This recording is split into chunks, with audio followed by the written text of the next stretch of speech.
Hi, Carlos. I understand you will make a return to Japan soon.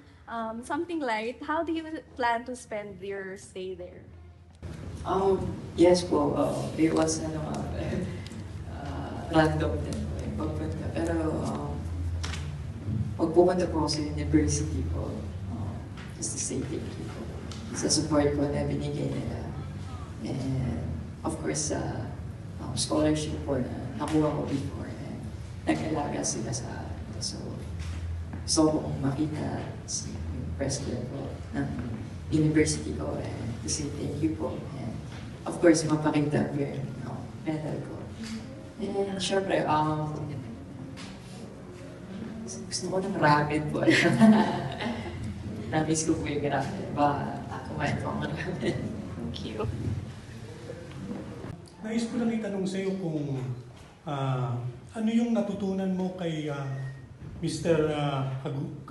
Kogemiya,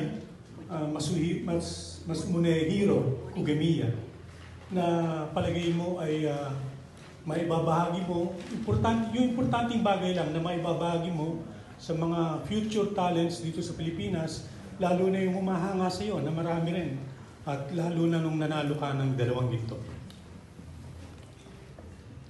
Hello po.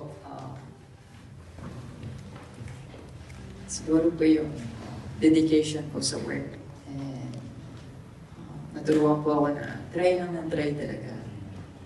Huwag matakot man.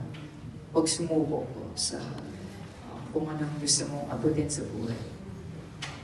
Kapag sinipagan mo, sinigaan mo, binigyan mo ng oras, binigyan mo talaga ng dedication mo, binigyan mo yung puso mo, kahit hindi mo maabot yung mga araw mo sa buhay, may mas maaabot ka pang mas mataas ka, which is yung mas makilala mo yung sarili mo sa journey, and mas pahalagahan yung pagtitraining, and yung mga nakakasalubong na tao, and yung mga tao na pumutulong po sa atin para maabot po yung pangarap na yan. Siguro yun po yung isa ko po sa gusto na ituro or i-share na naging experience ko po kay Coach Manilo.